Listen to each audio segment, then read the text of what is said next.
and the headlights were shining into the blizzard snow. Only people that have been in a blizzard in North America or in Canada know what it's like to drive in a blizzard. There's so much snow coming across the windshield that you can't see. The headlights are shining on the snow like a wall and reflecting back. So you open the driver's side window, the steering wheel in Canada being on the other side. So the blizzard's coming from the north. You open the south window where the steering wheel is. In England, the steering wheel is here. So the steering wheel is here, and I'm sitting here, and I'm trying to peer through the windshield, and the driver, Al Seward, he's looking out the window at the far bank to see if the car is still staying on the road. And we decided between us, Al, I said in essence, I know a certain sign where there's a curve sign, and right by that curve sign there's a ditch, and out of the ditch there's a schoolhouse. And you keep watching the road from your side window, and I will keep peering in the front windshield, and when I spot that sign, I'll tell you to drive your nose of your car, which was the Studebaker with that bullet front. And you drive the front of the car right into that sign, and of course in a blizzard, it's night, dark, you can't see. It's pitch like driving in a pitch room, dark room. So the short and sweet is, we managed to spot the sign, stop the car, shut the engine off, etc., and freezing cold, and we're in suits and white shirts and ties and dress shoes. So, like you know, we always carried rifles, and the one thing we did, we picked the rifle out of the back seat, and we held hands, because we can't see, and we held hands and semi-crawled out of the car into the ditch, up the ditch, and kind of feeling to hit the walls of the school. And as luck would have it, we were fortunate, we hit the walls of the school. And then we could feel along the walls, and we knew we were at the big coal bin, because the stove is coal-fired. And so we're feeling along the coal bin, and we get to the door, and the school teacher has gone away for the night or the weekend or whatever it was, and we got into the school, and Bea, of course, knows all this story, and I hope she remembers it if she hears this at all. We got into the school, and of course, the next morning, and the teacher always banked the coals up in the school stove, which is a big pot-belly stove that they had in all the schools and stations, railroad stations.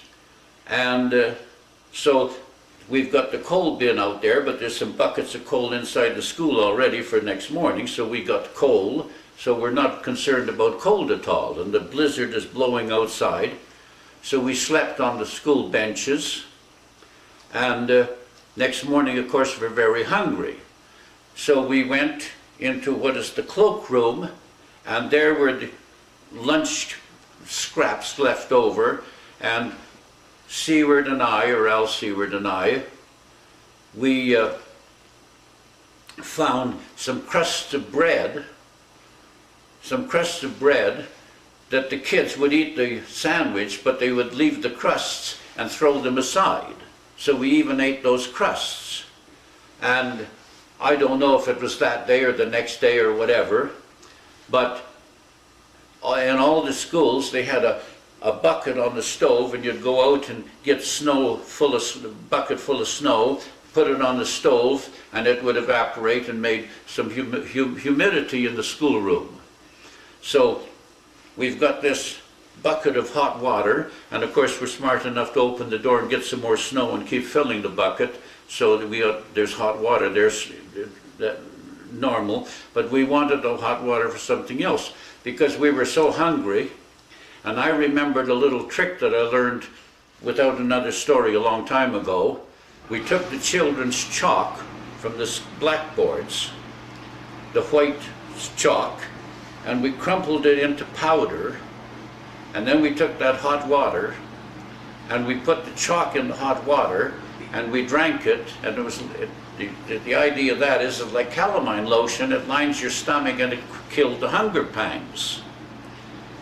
In the meantime, while this is all going on, the chambermaid in Drumheller, she goes to make our beds up, and they haven't been slept in.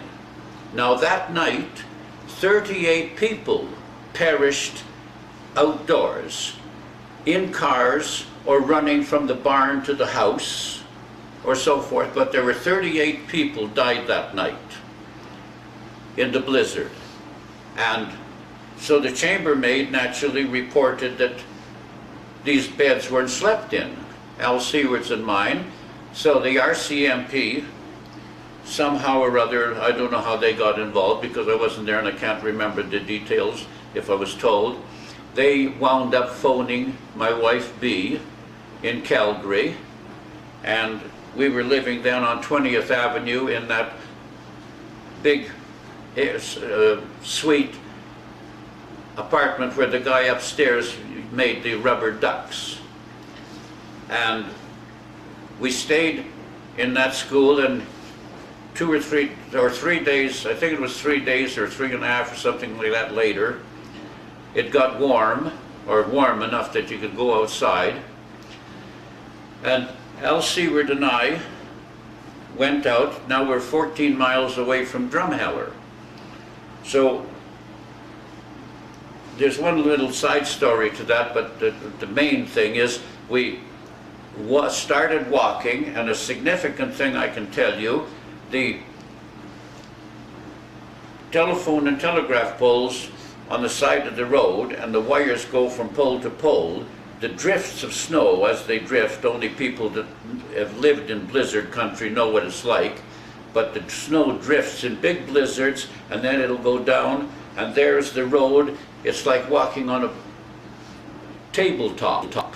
And then the blizzard drift will start, and the wires from the telephone poles were going right through the drifts, and we would walk over the hump, and the telephone wires would be underneath in the drift. So we actually walked higher than the wires. And partway down was a farm before Drumheller. We're walking 14 miles, and partway towards Drumheller was the first farm that we got to. And when a blizzard blows against a snow fence, or a blizzard blows against a building, it builds up snow, but not directly to the building wall or the snow fence wall. It leaves a gap approximately that actually a cow can go between the building and the drift. The drift there's a gap like a trench. That's a peculiarity of snow drifting. So any house on the country, in the farms, the snow will drift to it and then pile up even to the second story of a building, but there will be a trench between the building and the snow drift. So we got to this farm, and we walked around into the back, had to park the car, or we're not parking the car, I'm sorry. We walk into the backyard, so to speak, and there's a big drift. We can tell, we knew where the door is in this house by the configuration of the house. And the farmer was out of the house, and he was digging a trench through the snowdrift so that he could come out of the door into his yard. And then, if the yard is clear, and go to his barn to attend to his cattle or whatnot. But anyhow, we're starving to death, Al Seward and I, so we take it for granted. We're invited into the house and ate like dogs, pigs, or whatever you want to call it. And then we thanked the farmer as we would. And we carried on walking, and we walked all the way to the Drumheller. And by this time, snow, as a little sideline, beyond Drumheller, but before the Saskatchewan border, there's a town called Oyen, O-Y-E-N.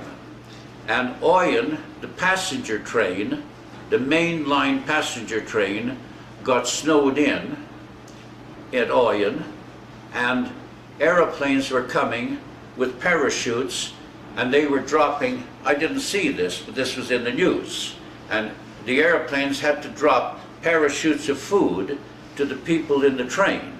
That's how bad the drifts were. And as I told you, 38 people perished that night.